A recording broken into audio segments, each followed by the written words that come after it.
Matt and I continue our tradition of mock draft Mondays. Let's see how much I hate this latest mock draft by Matt on today's action-packed episode of Locked On Fantasy Baseball. You are Locked On Fantasy Baseball, your daily fantasy baseball podcast. Part of the Locked On Podcast Network, your team every day.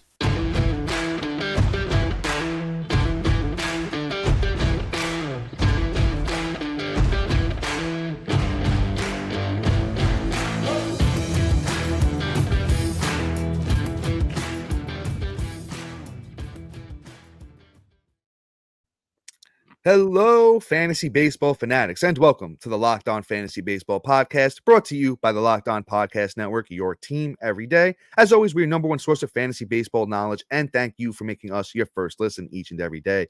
I'm your host, Dominic Martino. You can find me on Twitter at DomMartinoFB. Here, as always, with my brother, my co-host, my partner in crime, Matthew Ane, and you can find him on Twitter at Matthew_Ane. If you're listening on a platform like Apple or Spotify that allows 5-star ratings and reviews, we would truly appreciate it if you could do that for us. And guess what? If you do decide to do that, take a screenshot of your rating and review and join us on the subtext platform. Send over that screenshot, and guess what? You'll have a chance to join our most coveted listener league for this season. We're announcing our next winner on February 22nd, so make sure you stay locked on for that. And guys, if you're watching on YouTube and you haven't already, hit that little bell below. It subscribes to the channel and gives you a notification every time we drop a new episode. Guys, today's episode is brought to you by FanDuel. Make every moment more. New customers join today, and you'll get $150 in bonus bets if your first bet of $5 or more wins. Visit FanDuel.com/lockedon to get started today. And guys, we are back. Mock Draft Mondays 6.0. Normal mock draft routine, 5x5, head-to-head categories league, Matt, 12-man team, right? Correct? And Matt, my brother, why don't you take it away? This is one that you did, so why don't you start it up for us, brother? All right. So I took approach that I hated how my draft came out when I did the 12 hole a couple weeks ago, and I hated double tapping from that end. I wanted to see what it would be like to double tap from the first pick and see what it's like, what kind of team I could build. Obviously snagging Ronald Acuna, that's a no-brainer. That's your first pick every time. Oh yeah, seeing what that would look like after 24 picks were made after. Before it got back to me and see what the double tap looks like. And I actually like how the team came out. I pretty much took an approach where, our typical draft strategy, see if it worked out of that position. We'll probably do this exercise again later where I probably take pitcher earlier, and we'll see how that plays out. But right now what I did was I pretty much structured the team to be, our standard draft. We go 4 or 5 rounds with no pitcher. And then you kind of pull that trigger around 5 or 6. And I think the team turned out pretty good. We're going to find some holes. I took some risks, and let's get into it. Let me show you what the team looks like. So I started off. I'll start off by reading off the roster for the listeners, the audio only. Logan O'Hoppe is my catcher. Vinny Pasquantino for first base. Second base, Ozzie Albies. Royce Lewis at third. O'Neill Cruz at short. Ronald Acuna, outfield. Luis Roberts, Evan Carter, all my outfield. My UTs are Marcelo Zuna, Christopher Morel. Starting pitching is Blake Snell, Jesus Luzardo, Sonny Gray, Bailey Ober, Gavin Williams, Tristan McKenzie, Nestor Cortez, Taj Mahal Bradley, Clayton Kershaw on the stash. And then for my closers, I got Andres Jimenez and Craig Trimble. And then I also snagged for my bench Junior Caminero, who I love this year, and Chris Bryant, as my last pick of the draft. And you know what? I'll highlight that towards the end of this segment of why I picked Chris Bryant. It's a great concept, but let's get into how I approach this draft. Obviously, you always pick Ronald Acuna, like I said. Then I came back around and I snagged up Ozzie Albies and I snagged Luis Robert.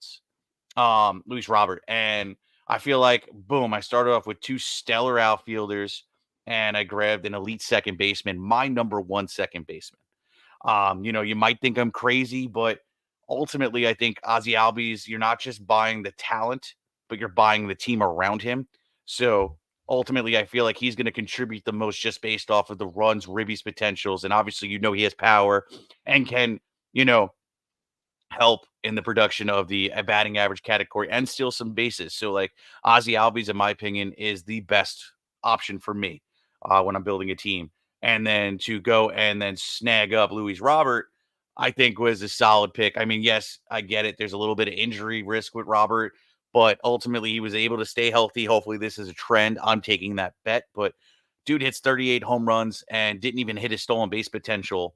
I think there's another level to that, obviously, and I think that we're going to see it this year as long as the guy can manage to stay healthy. And I think he will. I think we're turning a corner. I think he's figured it out on how to keep his body healthy. So I'm going to buy the positive on him. I'm a big Luis Robert guy this year. Then the next couple of rounds, I kind of got a little bit more risque with my team construction, honestly. But I think it ended up working out in my favor here. So I did actually tap in the fourth round, but I have the double tap. So it was just a matter of, okay, let me just grab somebody, and didn't matter who I picked first. Went Blake Snell, then Royce Lewis. Honestly, it's interchangeable. There's my fifth round. It just who I saw first on the when I was scrolling down out of who I was targeting. And but Blake Snell, if you've seen our podcast, I pretty much walk away with him as my SP1 all the time. Um, you know, now that we're started pitchers and catchers have reported, it's a little bit more of a riskier pick opening up with him, just based off of the fact that he doesn't have a team yet, and he may get a little bit more desperate. Or the better upside is he doesn't sign a long-term deal; he signs a 1-year prove-it deal with I all like this, that. I like that. where it's more of like everybody's putting this little like shadow over him. Hey, he doesn't last. He doesn't go deep in the games.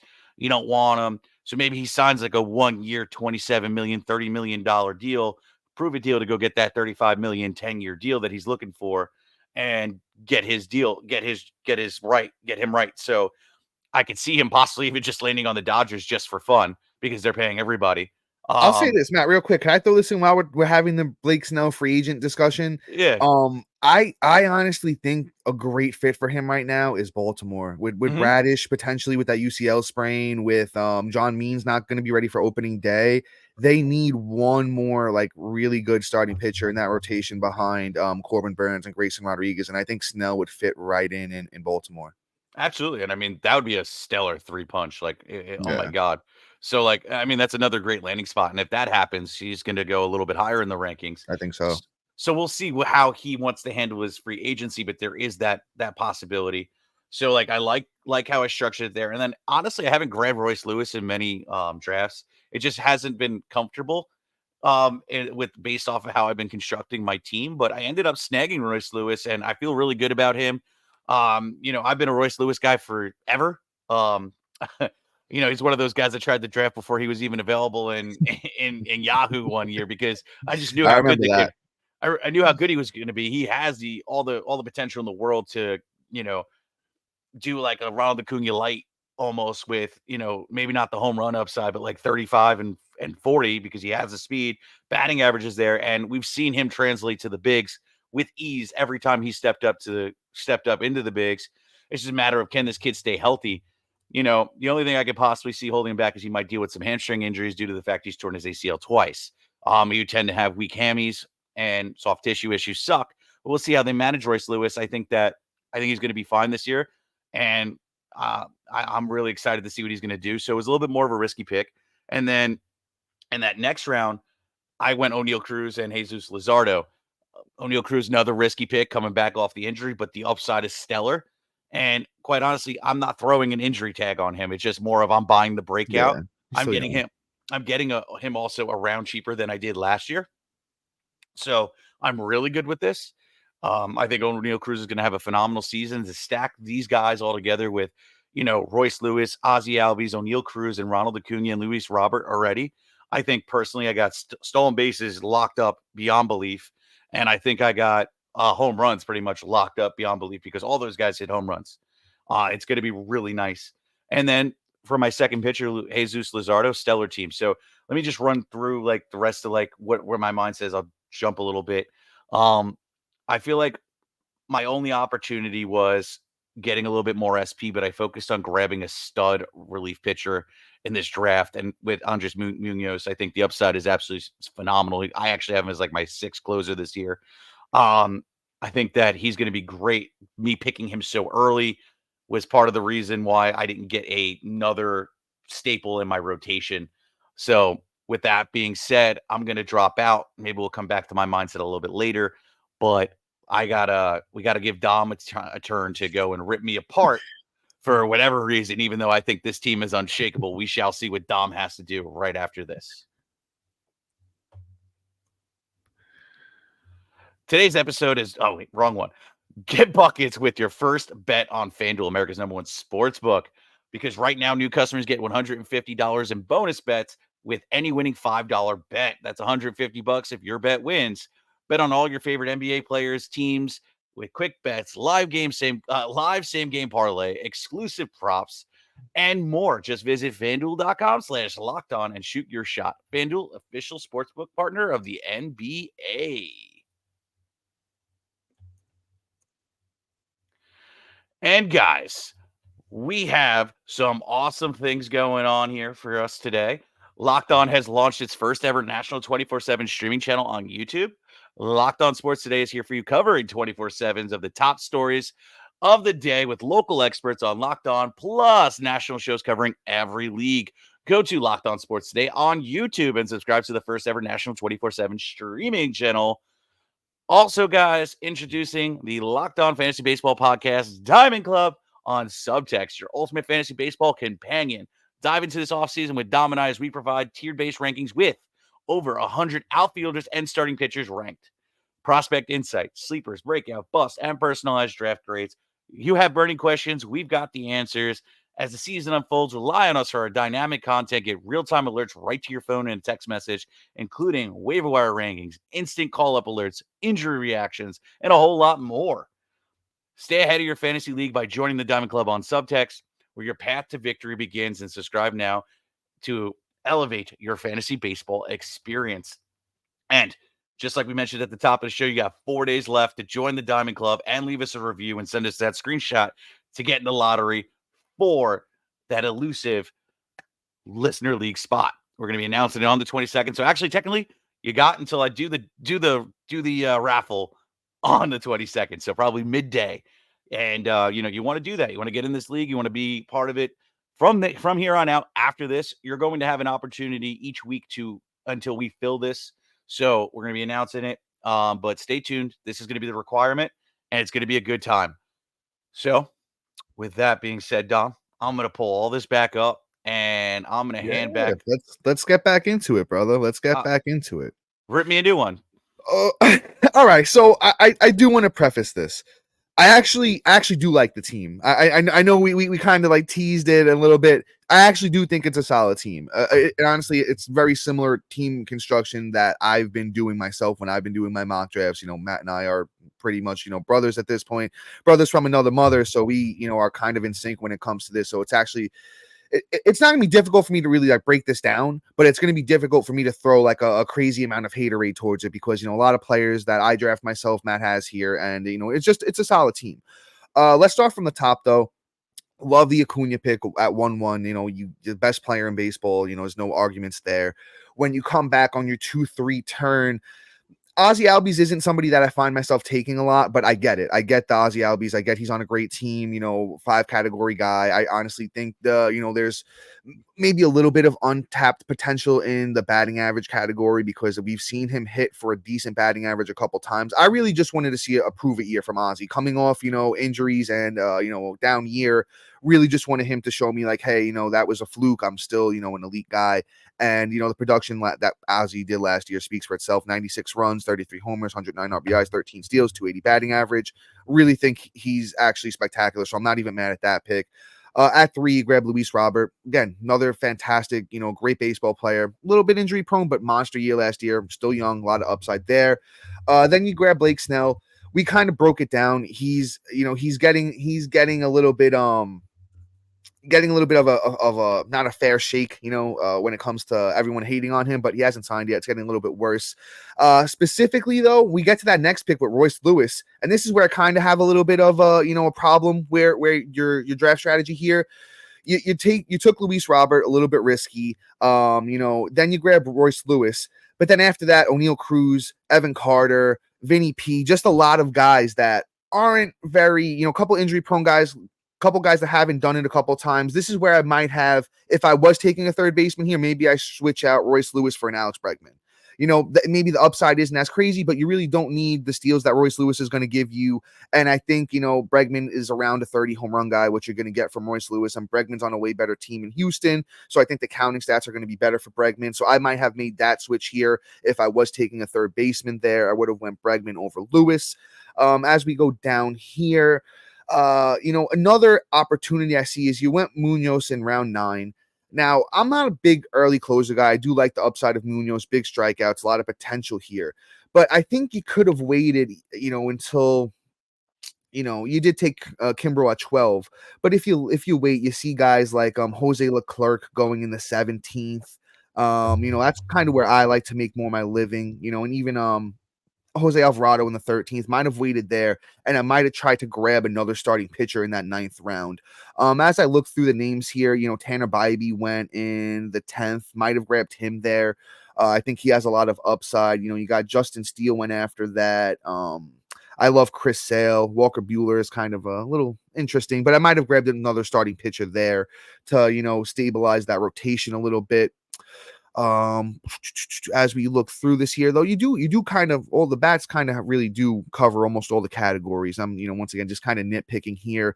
We can move over to the rotation and do a little bit more of a deep dive there.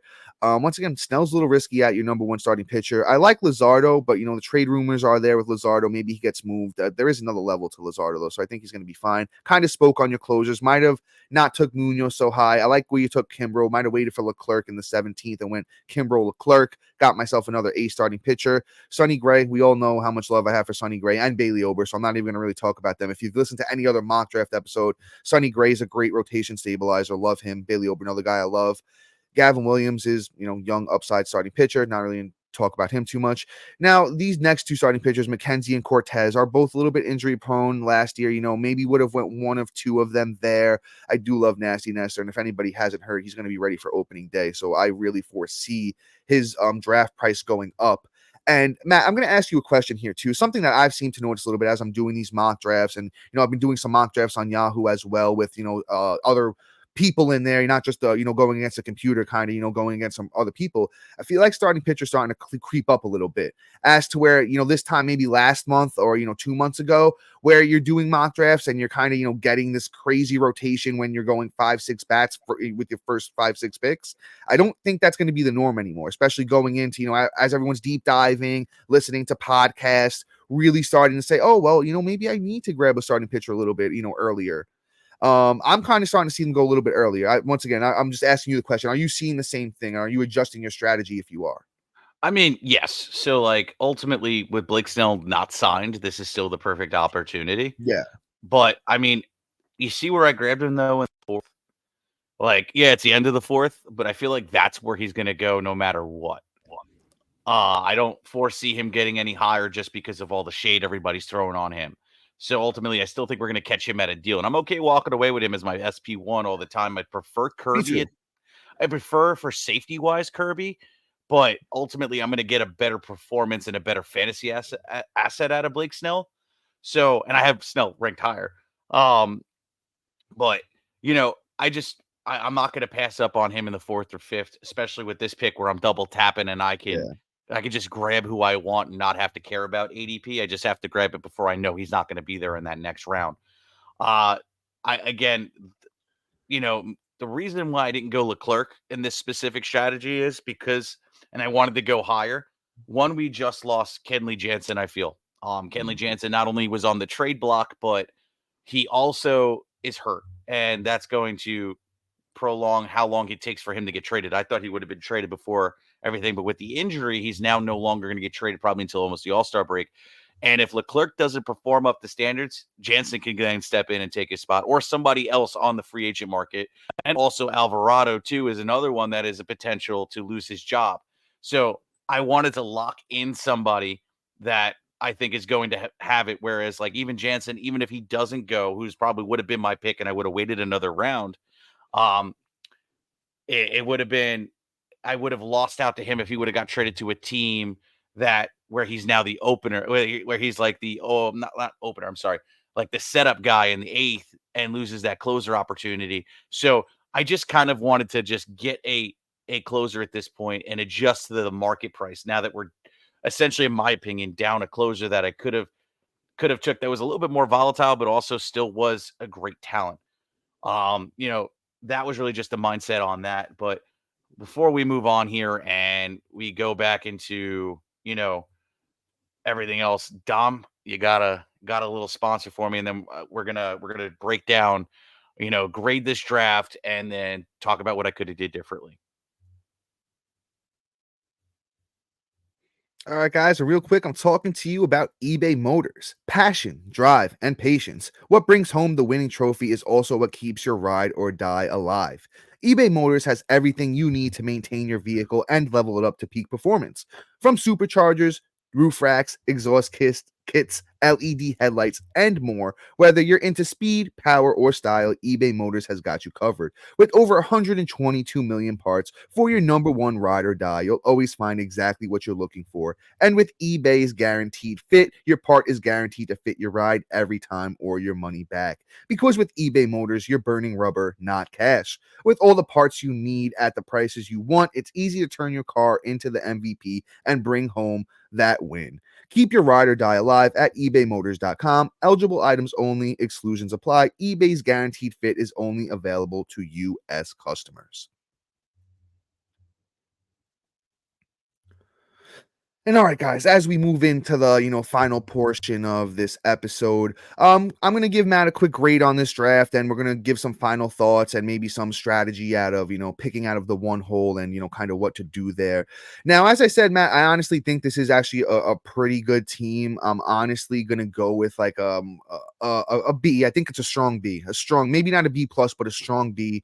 Very minor changes I would have made here. I don't think I would have took Royce Lewis. Would have waited on a closer and maybe tried to have thrown in another starting pitcher where you took Munoz. Otherwise, I really like the team. I know we didn't even really get to talk about Chris Bryant a lot. I think it's a great last pick. I think Kershaw could even be that pitcher for you with the stash there. He goes back to LA. Honestly, I think Kershaw is still going to be very, very good. Like a 3 ERA with around a K per 9. Whip is going to be stellar for him. And it's a good team. It's a very good team. Like I said, B rating for you, or B grade for you. Good job here, brother. What are your thoughts out of picking out of the one hole? Do we have a strategy for the people picking out of the one hole, and anything that you might change on this team? Yeah. So like ultimately I feel like my first two picks allowed me to be a little bit more risky with upside with the Royce Lewis and O'Neal Cruz combo. Mm-hmm. Uh being that I have such two roster stabilizers right at the top there, and pretty much Ronald Acuna is like 2.5 players.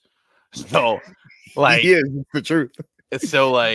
ultimately you get to play a little bit. Now I feel based off of that, with how much I hate outfield this year, and when we get into that rankings episode, you'll see why I just tapped outfield so early.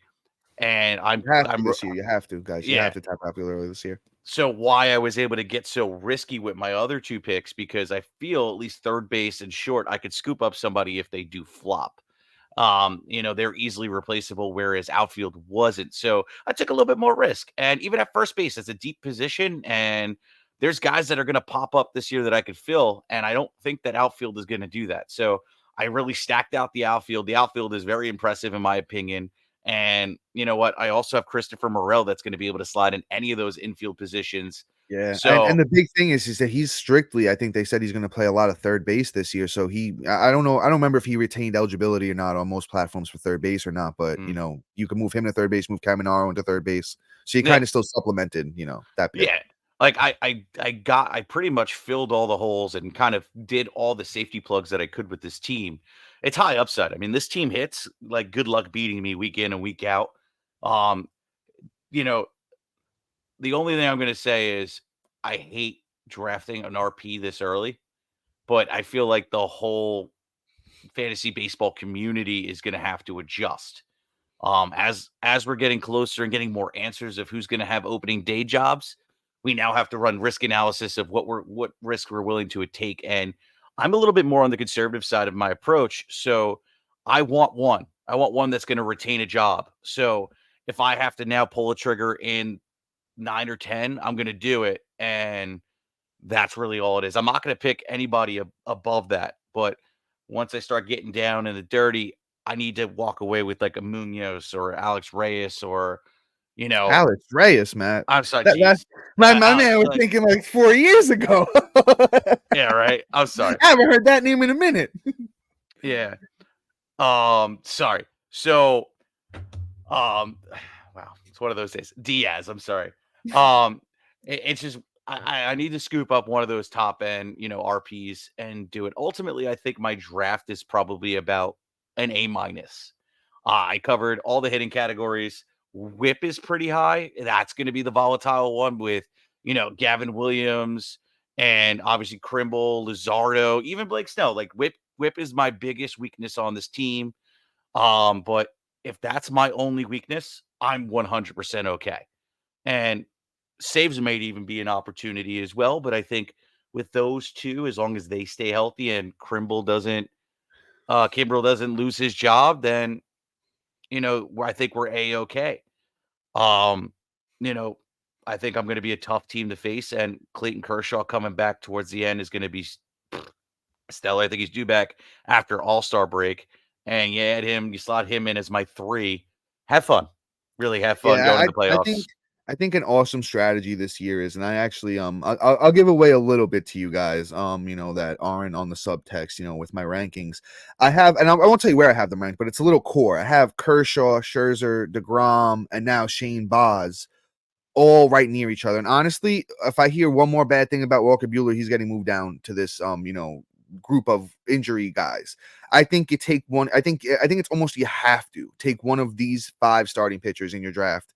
You throw them on the IL right away and you kind of just wait it out, because like as Matt said, any of these guys come back, be a potential number 3, number 2 starting pitcher, because they're all very, very good. You could get any of them, whoever's available, when it comes to the last couple of picks of your draft. I think that's an awesome strategy. And as Matt said, he moves Kershaw up and this team looks even better. Maybe I move my grade up to a B+ here for Matt. As I look at it more, I do like the team.